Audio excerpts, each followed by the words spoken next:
Alright everyone, halo, welcome back ke podcast Garuda Buana dan seperti biasa kita punya tamu-tamu yang keren-keren dan menarik dan kali ini kita ada Mas Henry Wibowo, Mas dari bola.net ya Mas ya. Bola.com. Bola.com, sorry, bola.com ya, Ya, maaf halo ya Mas yang Jo. udah Ya, nggak apa-apa udah Mas. kesebut udah kesebut Masih brandnya saudaraan juga lagi. soalnya masih saudaraan. Masih saudaraan ya. Iya, itu kalau bola.com itu apakah awalnya dari majalah tabloid bola dulu Mas atau gimana? Oh, kebetulan sih bukan ya, bukan. Karena Bukan ya, kalau tabloid bola dulu kan dia afiliasinya grup Gramedia ya. Kalau grup. kalau bola.com itu dia afiliasinya sama grup MTech ya, sama SCTV Oh, sama Indosiar gitu. oke, oke. Mas, gimana kesibukannya akhirnya akhir-akhir ini apa-apa aja? Kesibukan tentu masih berkutat sama kerjaan sih ya, karena Mm-mm. sebagai jurnalis dan tentunya tiap hari masih nulis berita dan tentunya ya udah mulai inilah lagi rame lah ini update-update timnas apalagi yang lagi rame-ramenya nih kan ketua umumnya sekarang jadi Menpora juga nih. Betul, betul. Nah, gimana tuh pendapat Mas Henry dengan adanya Pak Erick Thohir menjadi Menpora? Ya ini sebenarnya kalau seandainya Erick Thohir tidak menjabat sebagai ketua PSSI, sebenarnya jabatan Erick Thohir sebagai Menpora itu jabatan yang sangat tepat ya dijabat oleh Erick Mm, Thohir. Cuman masalahnya ini kan sekarang Erick Thohir sama-sama kita tahu adalah ketua PSSI juga kan. Ini akan menjadi lucu aja kalau ketua PSSI ternyata melapor ke Menpora tuh orangnya Dede juga kan, Erick Thohir juga.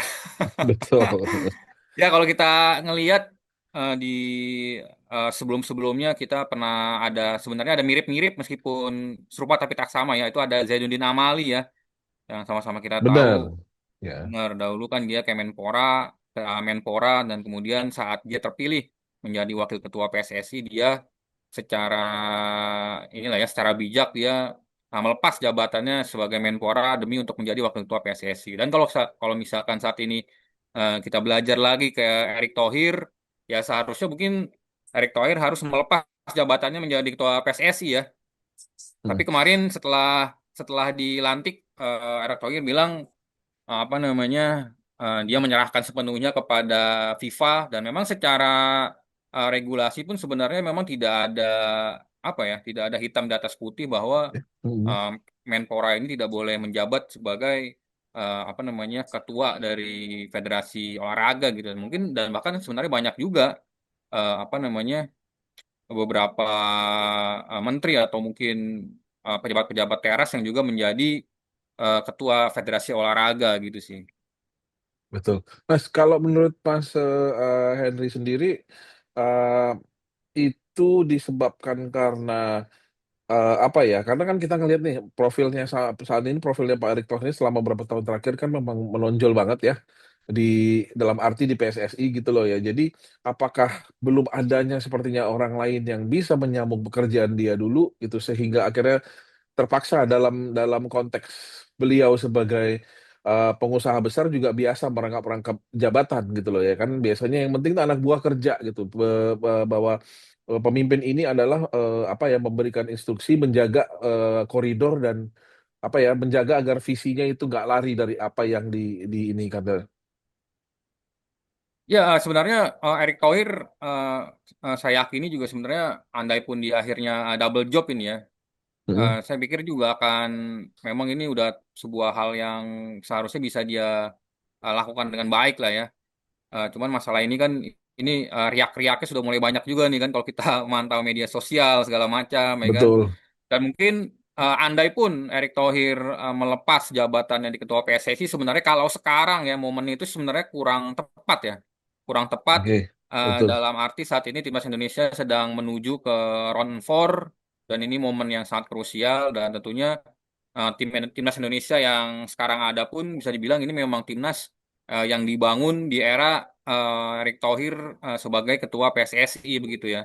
Dan memang secara logikanya memang lebih tepat mungkin mungkin ini ya kalau misalnya Erick Thohir ingin Mhm. ingin melepas jabatannya di ketua PSSI setelah timnas Indonesia dipastikan lolos atau tidak lolos ke Piala Dunia gitu. Tapi Betul. saya yakin kalau secara kapasitas Erick Thohir sama-sama kita tahu lah ya ini rekam jejaknya sangat luar biasa pernah jadi presiden Inter Milan juga dan mungkin juga di basket juga dia sempat juga berkecimpung begitu. Dan ini memang rekam Betul. jejaknya di olahraga sangat luar biasa lah ya. Meskipun double job, saya rasa sih akan Erick Thohir tetap bisa di Menpora tetap berjalan baik, di PSSI pun bisa berjalan baik begitu. Betul. Nah, Mas, yang menarik ini yang saya ingin tahu pendapatnya Mas Henry nih adalah begini, Mas. Umumnya riak-riak yang muncul itu ya kita lihat jika hal tersebut dianggap melanggar etika dan melanggar etika itu kan dalam arti eh, melanggar norma-norma atau melanggar prinsipil. Tapi kan dalam hal ini beliau tidak melanggar prinsipil. Jadi menurut Mas Henry sebenarnya riak-riak itu muncul kenapa, Mas ya? Apa karena begitu besarnya orang itu ingin mungkin Erick Thohir itu lebih fokus dulu ke timnas atau seperti apa sebenarnya?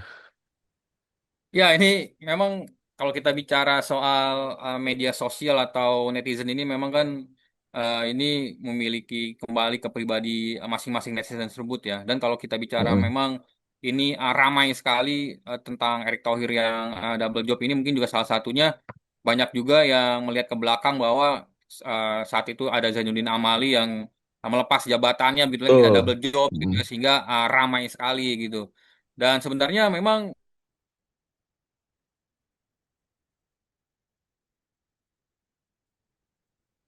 ya Erick Thohir fokus dulu di PSS begitu. Tapi apa namanya di satu sisi lain ini ada panggilan dari presiden ya untuk menjabat sebagai Menpora yang sebenarnya juga ini secara apa namanya tidak bisa diprediksi juga kan ternyata Menpora kena reshuffle begitu.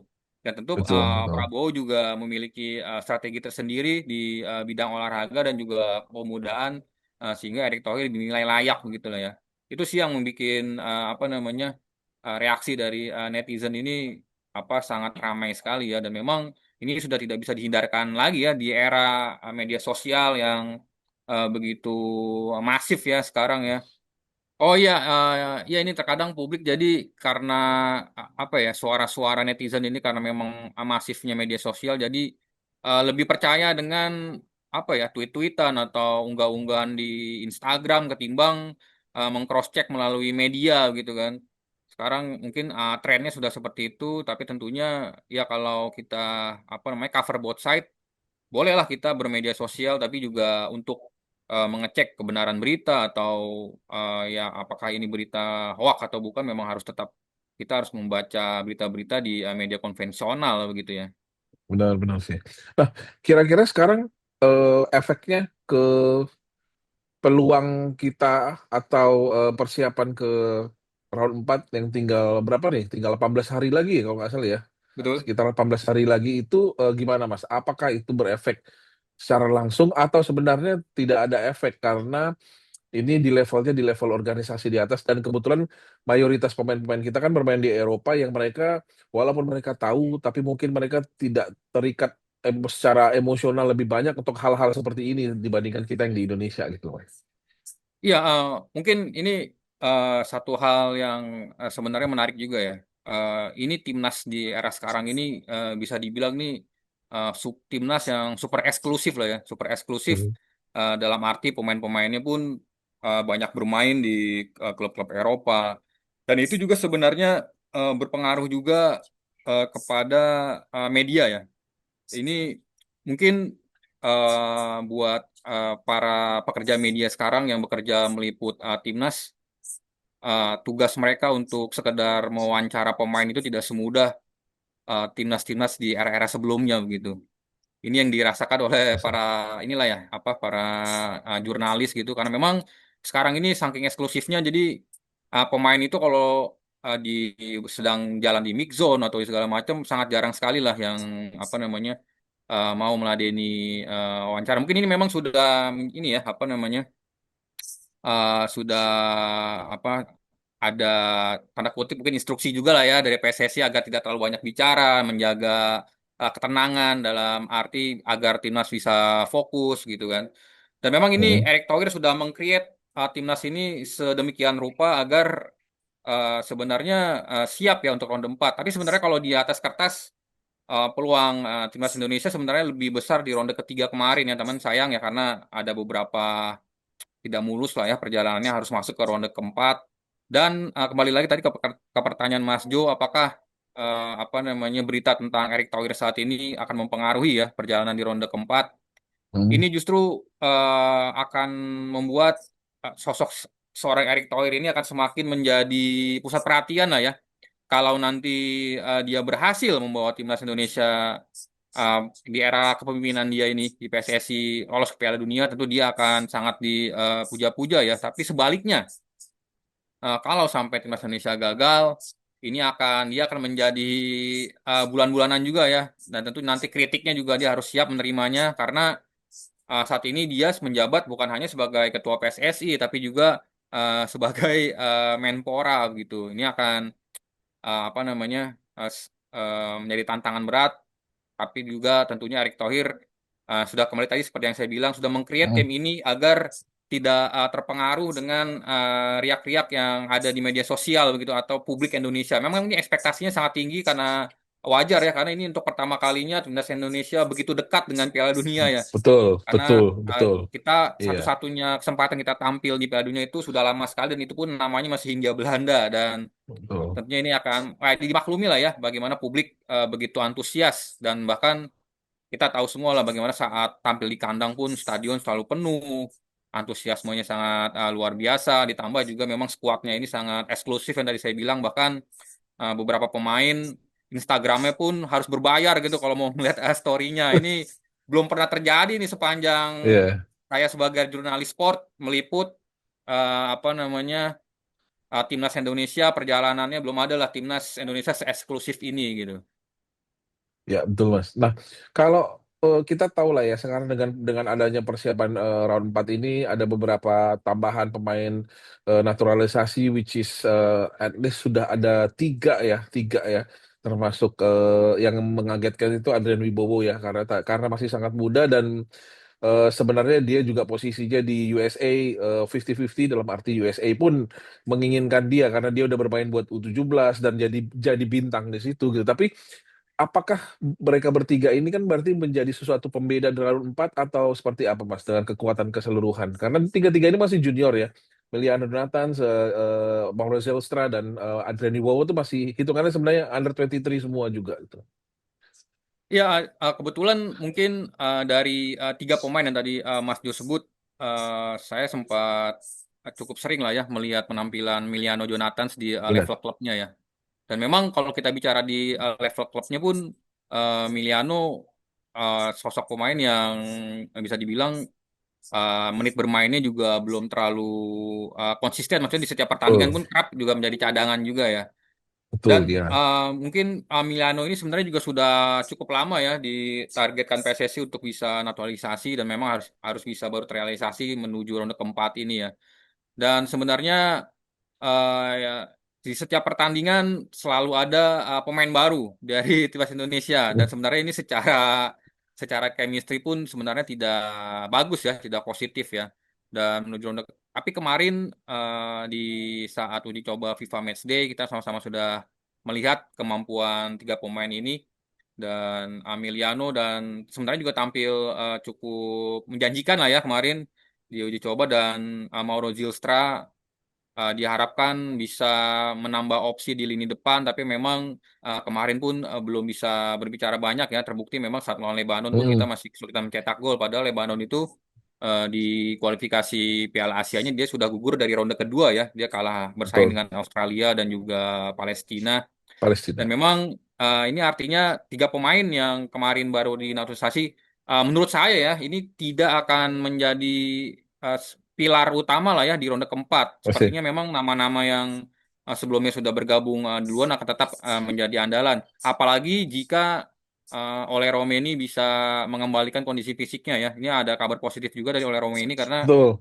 sudah mulai memperlihatkan bahwa dia sudah mulai berlatih lagi dan pelatih semoga ya. memang oleh Rome ini bisa tampil lah ya di ronde keempat sehingga Indonesia memang masih menjadi PR nih ya lini depan kemarin saat Betul. menghadapi Lebanon khususnya karena kalau lawan Chinese Taipei itu bukan menjadi barometer ya karena memang peringkat FIFA-nya pun jauh dan kalau kita cetak gol banyak ke gawang Chinese Taipei itu sudah menjadi hal yang lumrah begitu karena memang wajib apa namanya dengan secara kualitas pun kita berada di atas tapi saat lawan Lebanon tim dari yang mirip-mirip sebenarnya gaya mainnya dengan Arab Saudi dan Irak kita kesulitan meskipun Lebanon pun lebih banyak parkir atau di apa bertahan begitu ya. Bertahan Tapi ya. kita tidak bisa membongkar pertahanan mereka dan itu artinya memang masih ada PR lah ya dari timnas Indonesia yang diasuh oleh Patrick Kluivert. Dan kalau kita melihat Patrick Kluivert ini kan dahulu saat menjadi aktif ini dia adalah striker legendaris dari timnas Belanda ya. Mm, Dan tentunya diharapkan Patrick Kluivert karena posisinya sebagai striker bisa lah ya menularkan ketajamannya kepada pemain-pemain lini betul. depan di timnas Indonesia begitu. Ya. Nah, Mas, eh, melihat kedua hasil uji coba kemarin, menurut Mas Henry, level keadaan mental pemain timnas sendiri sekarang seperti apa setelah hasil dua dua hasil uji coba, melihat permainan mereka gitu ya? Karena sebenarnya mungkin secara kita tahu secara penguasaan bola kita menguasai, which is saya tahu sih zaman dulu timnas Indonesia ini passing aja suka salah gitu loh. Itu hal yang paling kita kesalkan ketika kita nonton langsung atau di TV gitu ya. Passing yang salah, passing yang nggak nyampe.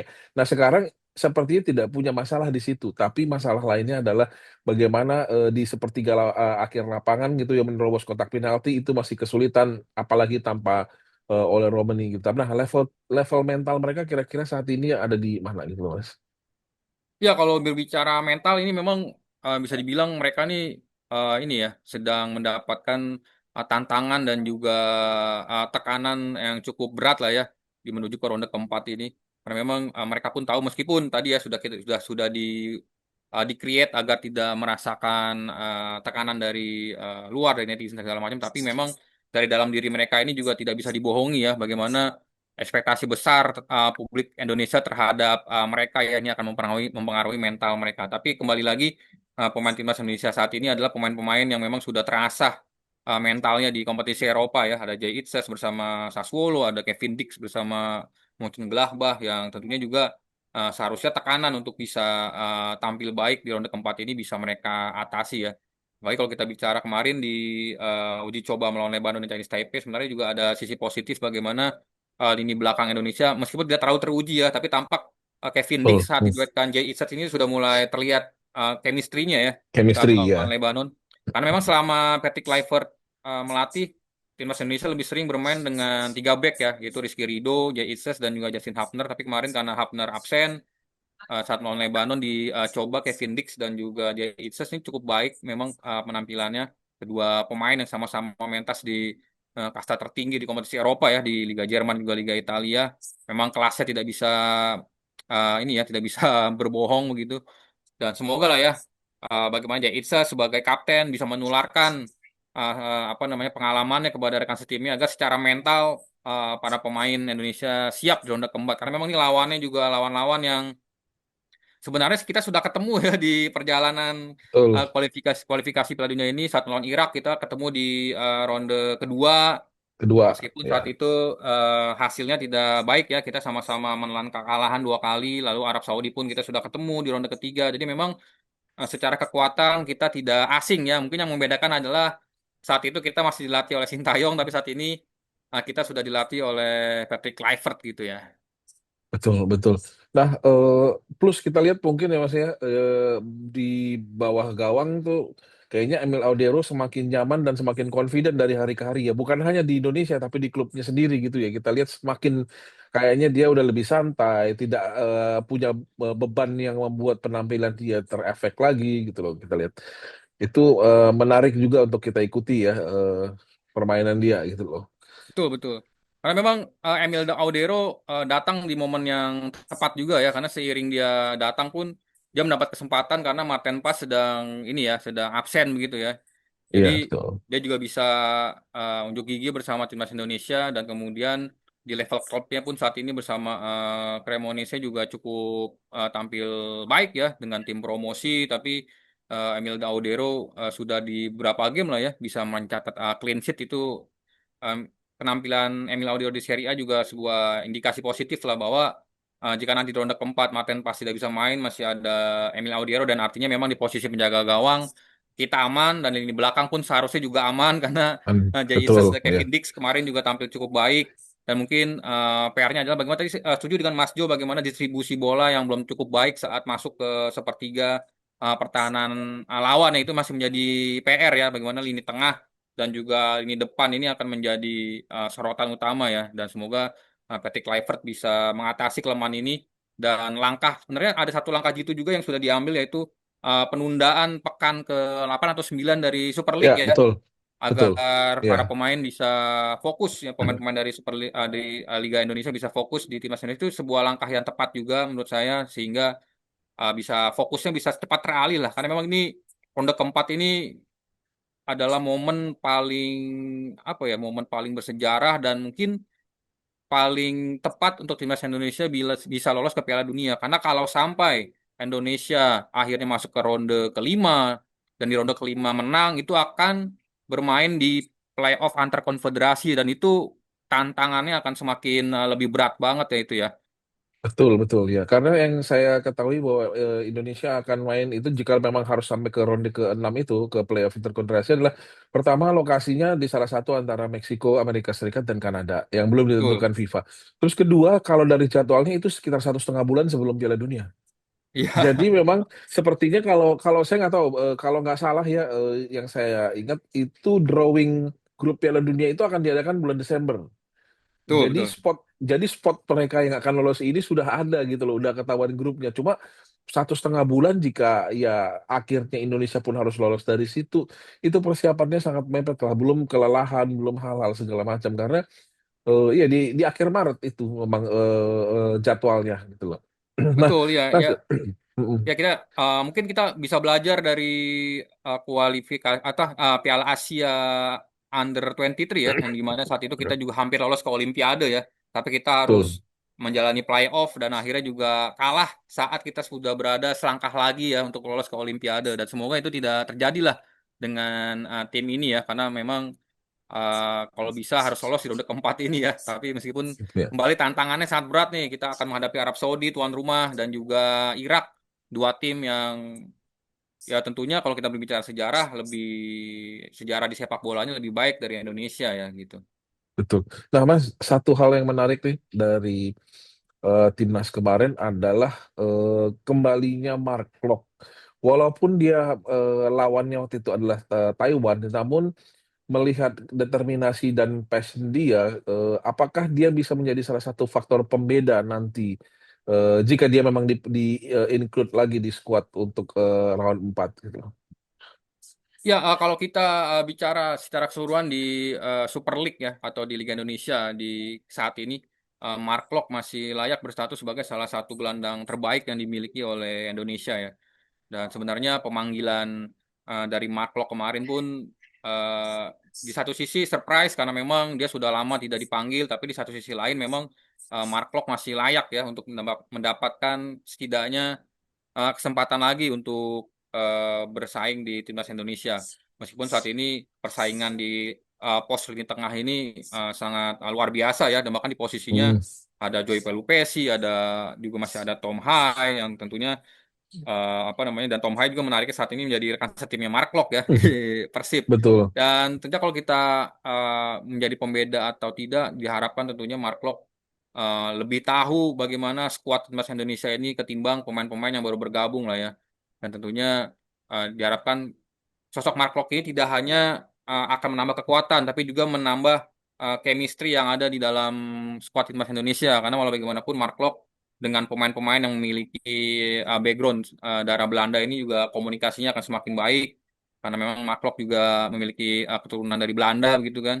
Dan Ya, semoga betul. dengan kehadiran pemain-pemain seperti Lili Pali, seperti Mark Klok, ini tidak hanya sekedar menambah kekuatan gitu, tapi juga bisa meng-create atmosfer tim yang lebih positif lagi. Karena memang sejauh ini sebenarnya sudah positif, tapi bagaimana locker room lebih cair lagi lah kan dengan kehadiran pemain-pemain seperti Mark Klok, seperti Lili Pali gitu.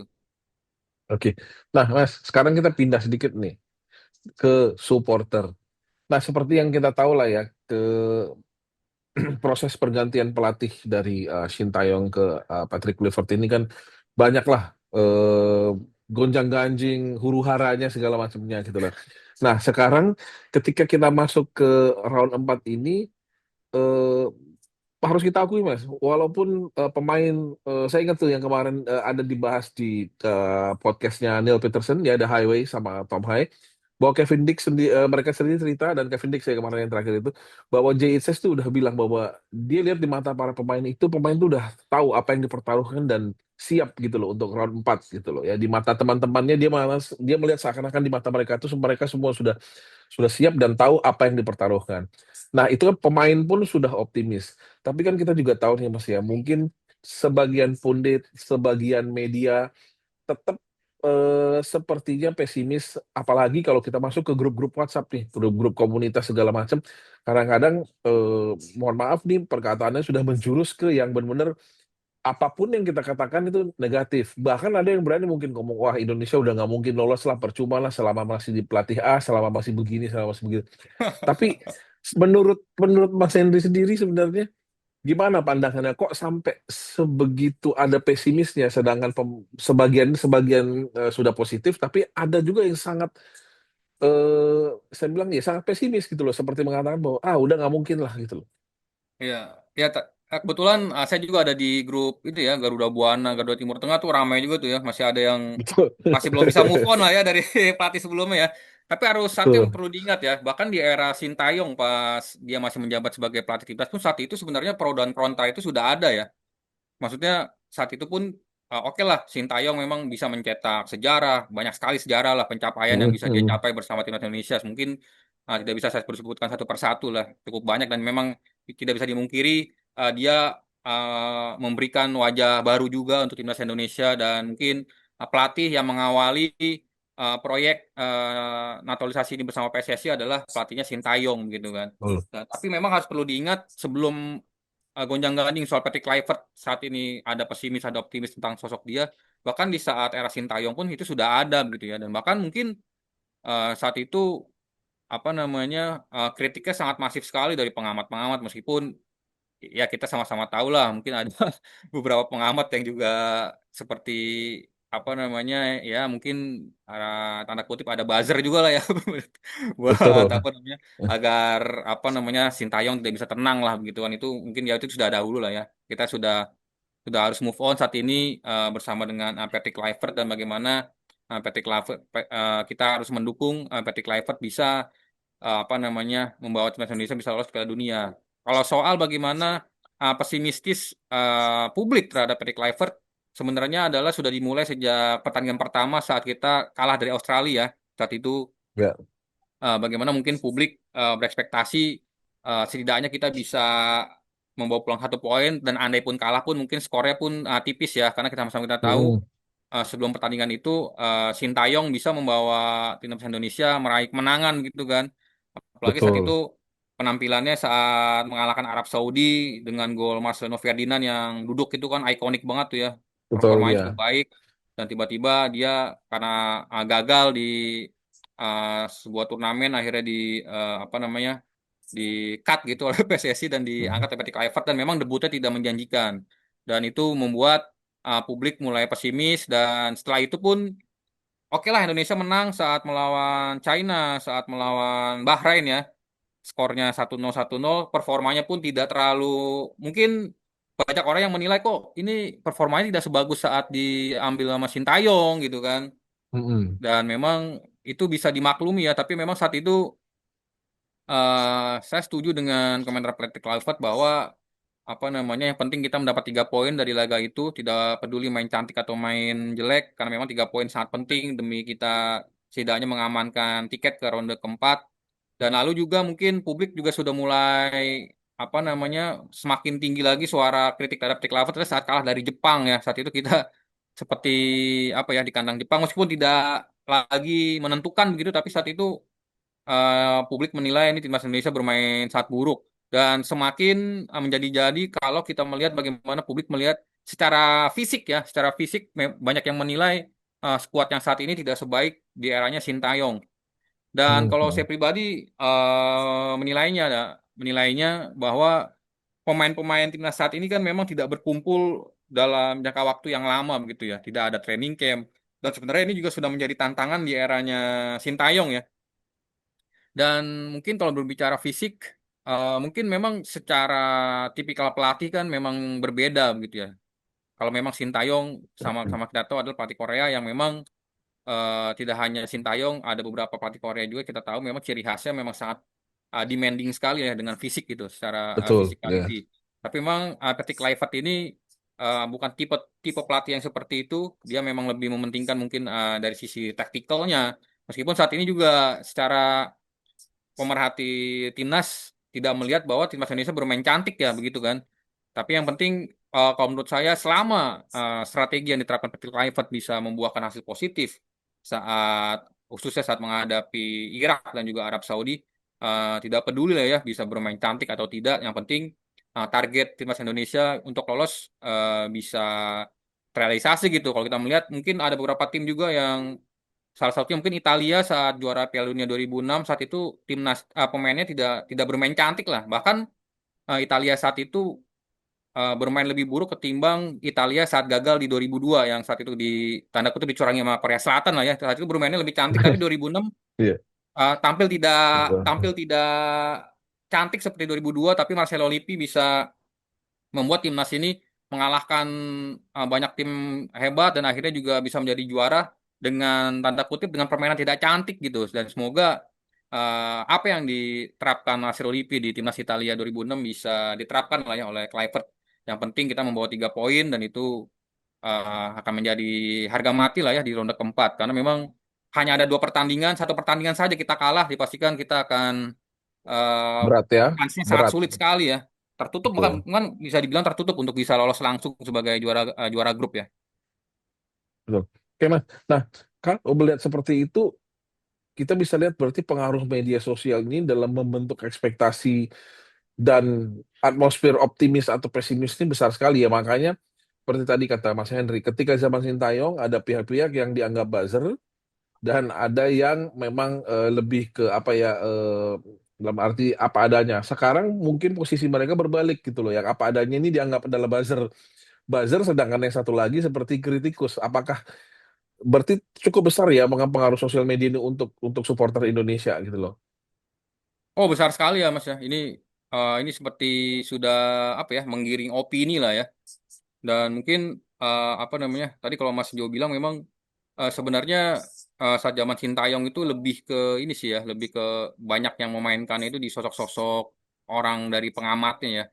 Hmm, Kalau apa namanya, kalau media sebenarnya secara overall lebih memberitakannya lebih berimbang lah ya. Maksudnya apa yang ada di lapangan diberitakan secara berimbang. Tapi memang apa namanya banyak sekali pengamat-pengamat lah yang saat itu menggiring opini ya.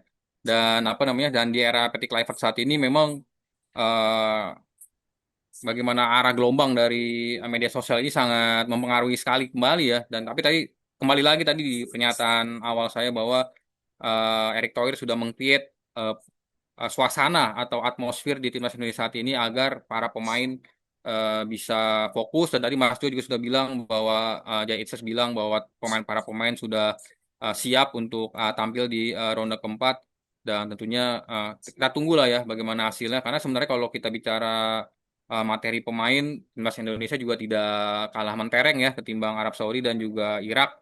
Tinggal bagaimana lah nanti strategi di betul. hari H untuk bisa membuat perubahan ya, perbedaan. Iya, dan skuad termahal Mas katanya Mas. Setelah dihitung value ya skuad termahal. Jadi walaupun hal tersebut tidak berpengaruh langsung, tapi harusnya saya nggak tahu ya. Saya tuh kalau melihat pernyataan skuad termahal itu ada sedikit confident sebenarnya di situ. Walaupun kita nggak bisa menjadikan itu dasar karena kita tahu bahwa ya value di transfer market pun banyak faktornya gitu ya. Iya, Nah, dan Mas, memang hmm, ya memang skuad ya Indonesia saat ini tadi ya, ini sangat eksklusif sekali ya dan bahkan beberapa pun main di Serie A, main di Bundesliga, di Eredivisie dan itu tidak kaleng-kaleng ya. Mereka tampil di kasta teratasnya begitu dan ini memang apa bahkan tidak dimiliki oleh negara-negara Asia Tenggara lainnya dan bahkan mungkin banyak negara Asia lainnya mungkin hanya Korea atau Jepang ya yang memiliki pemain dengan jumlah pemain lebih banyak yang tampil di Eropa ketimbang timnas Indonesia saat ini karena memang kalau kita betul, menurunkan starter yang full main di Eropa pun bisa dan bahkan masih ada yang jadi cadangan begitu kan. benar.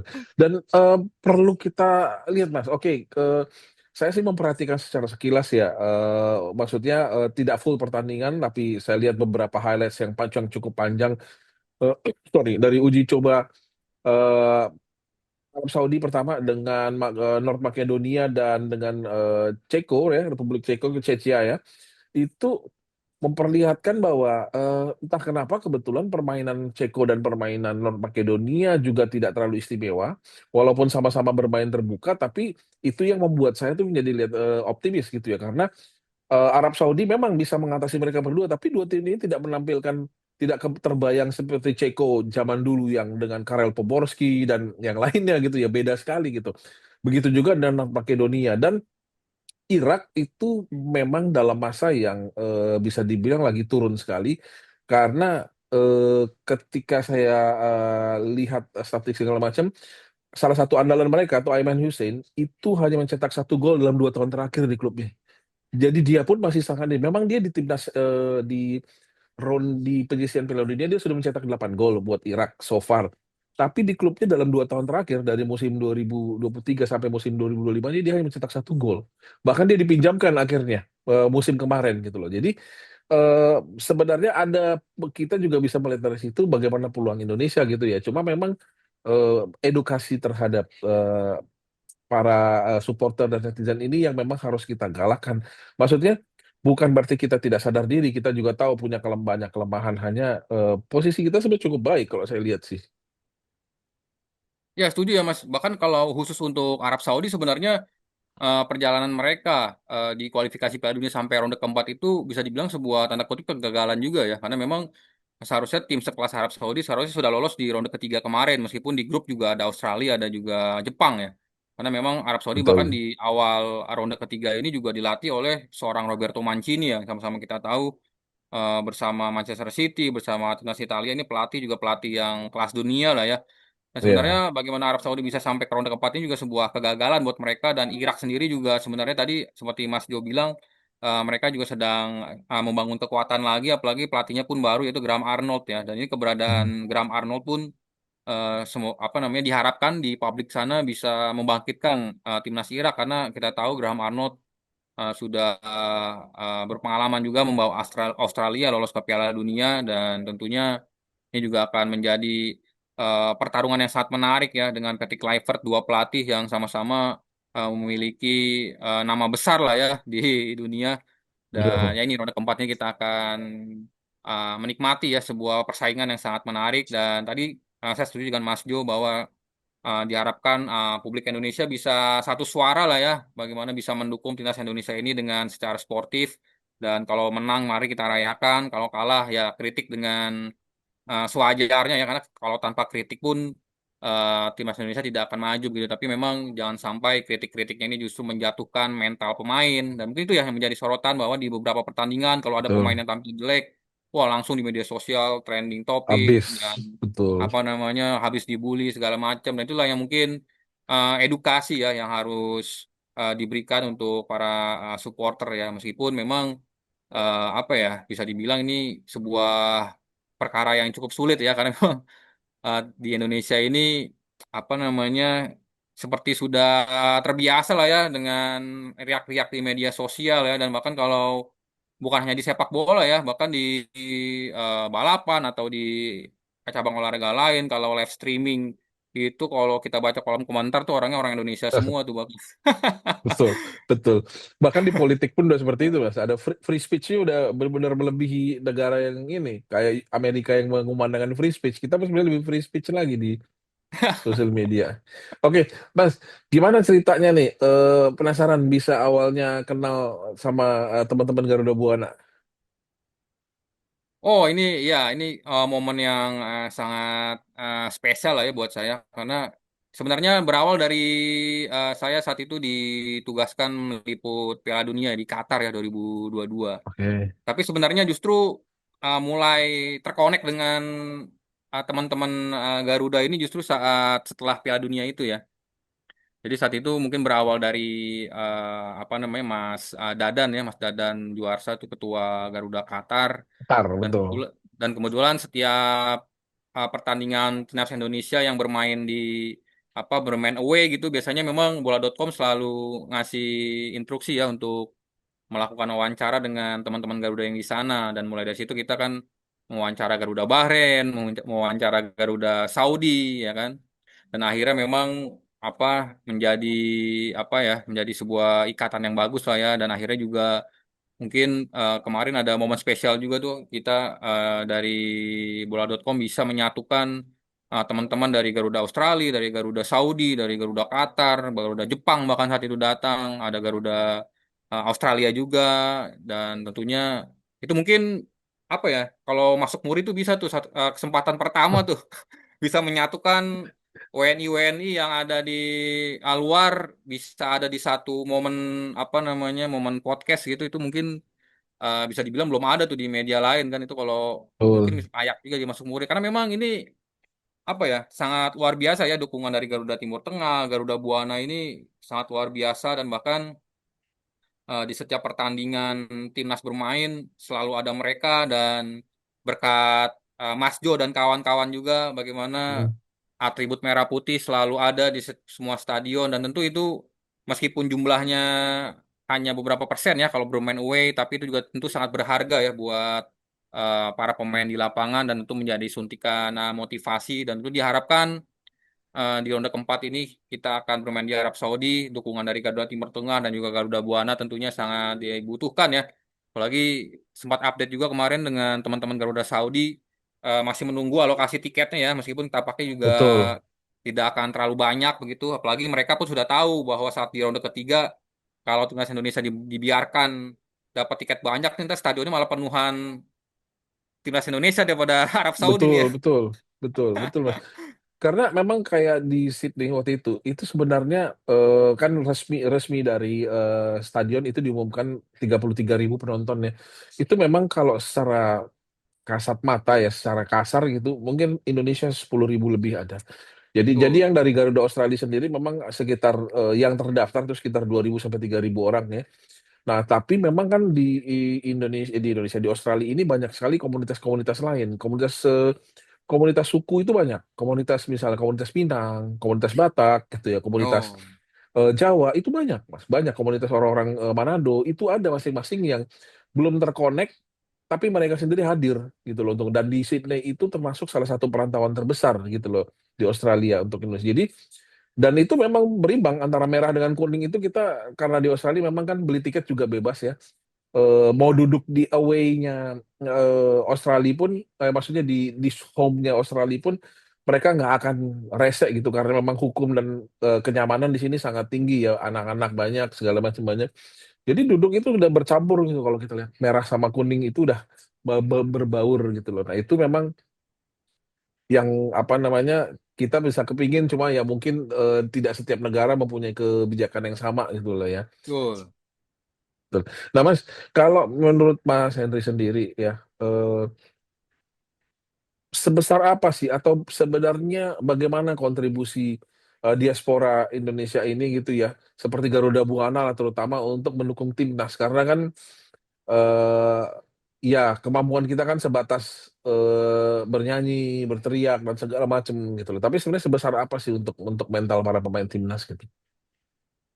Iya tentu sangat ini ya sangat mempengaruhi sekali ya bagaimana dukungan dari teman-teman WNI yang di sana sangat dibutuhkan sekali karena memang tentunya apalagi semakin dekat dengan Piala Dunia semakin besar juga mereka harus mendapatkan dukungan begitu ya dan tentu untuk Arab Saudi ini sebenarnya kemarin saya pribadi cukup senang ya karena bermainnya di Arab karena ada dua kemungkinan di Arab Saudi dan Qatar dan kebetulan Ya, di dua negara itu memang basis supporter WNI-nya itu sama-sama besar gitu ya. Sama-sama kita tahu di Saudi juga banyak, Garuda Saudi, di Qatar pun teman-teman Garuda Qatar juga cukup banyak. Dan memang ini kita sudah bermain di negara yang tepat lah ya. Dan bahkan mungkin kita nanti akan melihat di saat melawan Irak, mungkin bahkan itu nanti jumlah supporter Irak tidak akan sebanyak dengan Indonesia begitu kan. Karena jumlah betul. WNI yang berada di Arab Saudi sangat besar sekali. Dan mungkin apa namanya saat melawan Arab Saudi mungkin nanti akan lebih banyak supporter tuan rumah tapi bahkan saat di ronde ketiga itu sempat ada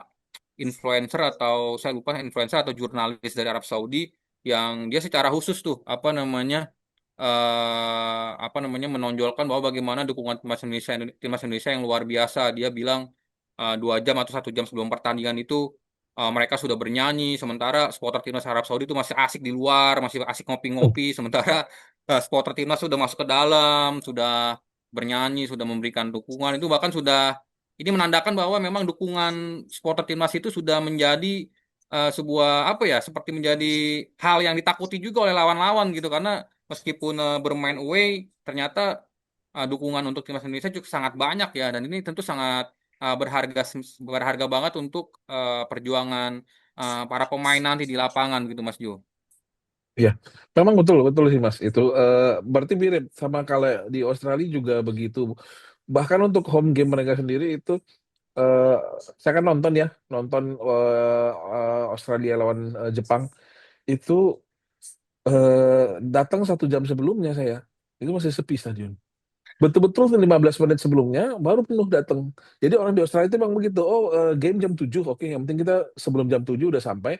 Dan benar gitu. Jadi misalnya 6.45 gitu. Padahal gate udah dibuka dari jam 6. Tapi 6.45 mereka baru datang, baru memenuhi ini gitu loh. Jadi memang seperti itu, kayaknya lucu sama juga dengan di sini. Nah, Mas, berarti bisa dibilang dukungan Indonesia itu jadi apa? Dukungan para diaspora itu jadi sesuatu yang ini ya, strategis gitu ya. Maksudnya walaupun ya kita lihat berbeda lah ya. Kalau dulu tuh kan ikatan emosional kita dengan pemain itu sama-sama gitu ya, karena mereka sama-sama asli Indonesia. Nah sekarang walaupun mereka sudah bermain di Indonesia, kita masih berpikir, oh sometimes kita ngomong bahasa Indonesia, apakah mereka mengerti atau enggak gitu. Tapi itu jadi elemen strategis ya. Ya tentu tentu tentu, Mas. Ya karena memang tadi kita kembali lagi ya bahwa dukungan supporter ini sangat luar biasa sekali untuk perjuangan para pemain timnas Indonesia, dan mungkin apa ya, kalau kita berbicara dari sisi positifnya, bahkan dukungan para Garuda Buana dan juga Garuda Timur Tengah ini lebih signifikan daripada publik yang ada di Indonesia ya, yang tadi seperti Mas Jo bilang masih terpecah belah segala macam. Dan saya bisa menilai bahwa justru dukungan-dukungan dari teman-teman yang berada di luar ini lebih murni begitu dukungannya ya, bagaimana mereka full support terhadap timnas Indonesia apapun situasinya, apapun kondisinya, mereka tetap terus memberikan dukungan. Dan apalagi memang ini antusiasmenya juga sangat luar biasa sekali saat ini, karena memang tadi sudah kita bahas bahwa ini adalah kesempatan satu-satunya, mungkin bukan satu-satunya, ini kesempatan pertama kita untuk sudah sangat dekat dengan Piala Dunia, Ya, nah, dan dunia betul. sehingga antusiasmenya juga sangat besar ya sejauh ini ya. Ya. Nah, Mas, seandainya nih, walaupun saya nggak mau ini terjadi, karena bagi saya nggak sanggup nih nunggu 4 tahun lagi sebenarnya. Terlalu lama gitu rasanya kita nunggu 4 tahun lagi, walaupun masih tetap bulan. Kalau kita kali ini gagal, menurut Mas Henry, antusias sepak bola Indonesia atau gairah supporter seperti apa? Menurun habiskah? Atau cooling down dulu kah baru nanti menjelang ada Piala Asia memang, karena ada beberapa event lagi gitu ya. Ya ini akan, kalau seandainya gagal ya, ini juga akan sangat tergantung dengan bagaimana langkah PSSI selanjutnya ke depan ya. Kalau memang PSSI terus apa namanya menggenjot prestasi timnas seperti sekarang, saya yakini optimisme para supporter tidak akan berkurang karena begitu ya. Karena memang kalau kita bicara saat ini ada beberapa pemain yang mungkin 4 tahun lagi peak performance-nya sudah habis ya, seperti Tom Haye salah satunya mungkin. Dan mungkin tapi perlu diingat juga memang pemain-pemain yang saat ini sudah menjalani Sumpah WNI itu juga beberapa masih berusia muda ya. Ada Mauro Zylstra, juga ada apa namanya Andre Wibowo, ada juga Miliano Jonathan yang mungkin kita tidak tahu 4 tahun berikutnya juga akan berstatus sebagai pemain bintang mungkin nanti di timnas Indonesia ya. Dan tentunya kita tidak berharap gagal, tapi semoga meskipun gagal di 2020 ini tidak menyurutkan antusiasme dari supporter, dari PSSI khususnya sebagai apa namanya sebagai induk organisasi, terlepas nanti ke depannya apakah Erick Thohir akan melepas jabatannya di PSSI agar fokus di Menpora. Saya Mhm. yakini siapapun pengganti Erick Thohir nanti juga sosok yang memang berkompeten lah ya untuk menjaga PSSI bisa tetap berada di jalur seperti Erick Thohir sekarang. Apalagi Menporanya tetap Erick Thohir, yang artinya memang nanti sepak bola akan tetap terpantau lah ya oleh Menpora, Betul, meskipun betul. tentunya fokusnya juga akan terbelah dengan jangan sampai cabang olahraga lain Yang merasa lain, sepak bola diistimewakan begitu kan. Ya semoga lah ya apa namanya tren positif ini terus terjaga, dan khususnya mungkin para pemain Indonesia yang bermain di Eropa, semoga juga nama-nama seperti Jay Itzes, Kevin Dix tetap menjaga semangatnya untuk membela timnas Indonesia meskipun gagal di kualifikasi kali ini begitu Mas Jo. ya amin. Nah, Mas, terakhir nih, satu pesan aja kepada para supporter Garuda Buana, terutama yang ada di diaspora luar itu, eh, apa gitu loh menjelang round 4, kira-kira. Ya, pesannya tentu khusus buat teman-teman dari Garuda Buana, dari Garuda Timur Tengah. Semoga bisa bersatu, bisa apa membuat stadion di Arab Saudi nanti penuh. Dan mungkin untuk supporter timnas Indonesia secara keseluruhan, pesan saya adalah mari kita sama-sama dukung timnas. Tidak perlu lagi melihat yang ke belakang, tidak perlu lagi melihat wah lebih baik Sintayong atau lebih baik Patrick Kluivert. Marilah kita sama-sama melihat ke depan. Saat ini timnas Indonesia dilatih Patrick Kluivert. Kualitas para pemainnya juga cukup baik, dan semoga Patrick Kluivert bisa meramunya menjadi sebuah kekuatan yang bisa mengalahkan Irak dan juga Arab Saudi. Dan untuk supporter tentunya diharapkan dukungan maksimalnya sehingga timnas Indonesia apapun hasilnya nanti, jika memang gagal, kritik dengan senormal-normalnya, jangan terlalu berlebihan, jangan sampai apalagi menyerang individu ya, nanti mungkin ada pemain yang membuat blunder atau kesalahan langsung diserang media sosialnya segala macam. Mungkin hal-hal seperti itu harus dihindari ya, agar tentunya suasana tetap kondusif, suasana tetap positif di timnas Indonesia, agar andai pun gagal di Piala Dunia 2026 ini, tadi seperti Mas Jo bilang juga, semoga antusiasme dari pemain, dari federasi, dari juga supporter tetap terjaga lah, untuk karena memang masih banyak sekali turnamen-turnamen ke depan, ada Piala Asia dan juga nanti juga mungkin setelah Piala Dunia 2026 kita langsung beralih ke kualifikasi Piala Dunia 30 begitu kan. Tuh. Oke, ya, Mas, thank you banget untuk semua insight-nya, percakapannya. Mudah-mudahan ini juga bisa menjadi bahan perenungan kita semua ya, buat terutama buat supporter Garuda Buana gitu ya, untuk ya kita semua maunya Indonesia lolos, itu yang kita mau. Amin. Ya, yang diandalkan adalah nanti teriakan-teriakan dan dukungan-dukungan itu, nyanyian-nyanyian di stadion. Karena kalau berdoa, saya pikir Arab Saudi dan Irak pun mereka berdoa, sehingga ya betul kan, maksudnya ya kita semua juga berdoa gitu, tapi tidak cukup Doanya hanya. pun sama ya. Nah, makanya doanya juga sama gitu loh. Jadi ya kita berharap bahwa nanti ini pemain-pemain kita juga apa ya, membuktikan diri di lapangan. Pelatih juga memiliki strategi yang tepat sih gitu ya. Thank you so much Mas udah hadir di Garuda Buana. Sukses selalu buat Mas Henry juga. Mudah-mudahan kita Thank nanti you suatu Mas, hari thank you. ketemu Ini sebuah ya. kebanggaan juga buat saya nih, dapat kesempatan buat ngobrol bersama teman-teman Garuda Buana. Sukses terus buat Garuda Buana semakin solid. Thank you Mas. Oke everyone, itu dia channel kita dengan Mas Henry Bowo. Tetap ikutin episode-episode berikutnya, banyak yang menarik nanti nih. Tamu-tamu kita semakin menarik, dan ya, jangan lupa subscribe channelnya, like videonya, share juga. Thank you so much. Bersatu kita